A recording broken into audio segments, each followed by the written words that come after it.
Di zaman Abu Bakar ada yang punya ide untuk membukukan Al-Quran, namun itu dirasa berat oleh Abu Bakar. Abu Bakar merasa bagaimana saya melakukan sesuatu yang tidak dikerjakan oleh Nabi. Itu pun padahal boleh, itu cuma sarana. Al-Quran dibukukan itu sarana, bukan ritual. Ritualnya kita baca Al-Quran. Di antara sarana membantu kita untuk baca Al-Quran, Al-Qurannya dikumpulkan. Itu pun para sahabat berat untuk melakukannya karena tidak terjadi di zaman Nabi Shallallahu Alaihi Wasallam. Nah, ini namanya maslahah mursalah.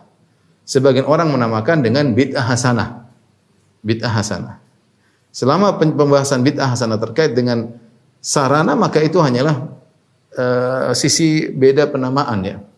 Contoh lagi misalnya seperti disebutkan oleh Al-Iz bin Abdissalam, contoh-contoh bid'ah hasanah seperti ilmu nahu saraf. Ilmu nahu saraf adalah ilmu yang tidak ada di zaman Nabi sallallahu alaihi wasallam. Tetapi dia adalah hanyalah sarana untuk agar kita bisa belajar bahasa Arab.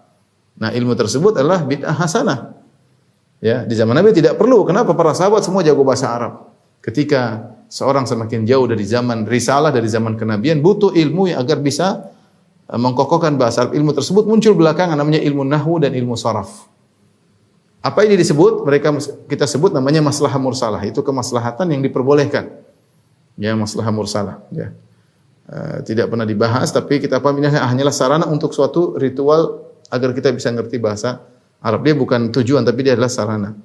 Ya, sebagian orang menamakannya dengan bid'ah hasanah. Contoh lagi seperti pondok. Di zaman Nabi enggak ada pondok. Pondok tujuannya apa? Tujuannya agar bisa belajar agama. Belajar agamanya sudah ada di zaman Nabi. Cara untuk belajar agama zaman sekarang dengan dibuat pondok. Pondok adalah bid'ah hasanah menurut sebagian orang. Kalau kita tidak namakan bid'ah hasanah, kita mengatakan ini hanyalah masalah mursalah, hanyalah sarana untuk mencapai suatu yang disyariatkan. Adapun sesuatu yang syariat tersebut semua sepakat bahwasanya belajar agama, hafal Quran dituntut dalam syariat. Contohnya juga ilmu jarh wa ta'dil. Ilmu jarh wa ta'dil yang disebutkan, ini contoh semua disebut oleh Al-Iz bin Abdissalam dalam kitabnya Qawaidul Ahkam fi Masalihil Anam. Contohnya ilmu jarh wa ta'dil. Ilmu jarh wa ta'dil adalah ilmu yang memeriksa para perawi, kredibilitas para perawi.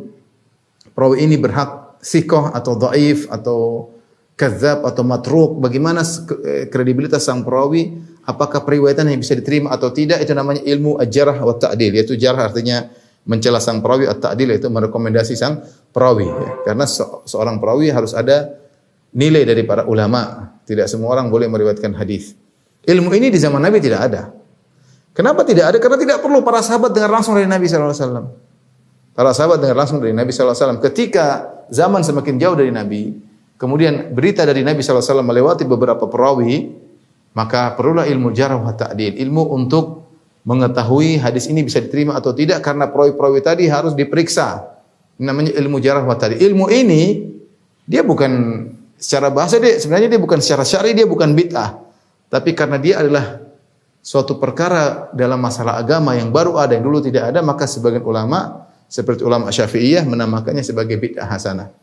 Siapa di antaranya Ali bin Abdissalam, diikuti oleh Nawawi dan sebelumnya Imam Syafi'i. Mereka membuat istilah bid'ah hasanah. Bid'ah hasanah itu kalau kita lihat contoh-contohnya terkait dengan sarana, bukan tujuan ya, bukan tujuan. Bukan bikin ibadah baru, bukan bikin akidah baru, bukan. Yang disebut oleh Ali bin Abdissalam ketika mencontohkan bid'ah hasanah tadi bahas masalah sarana, bikin pondok, bikin jembatan, ilmu jarh wa ta'dil, ilmu nahwu dan saraf ya. Misalnya kodifikasi Al-Quran, ini semua adalah sarana ya.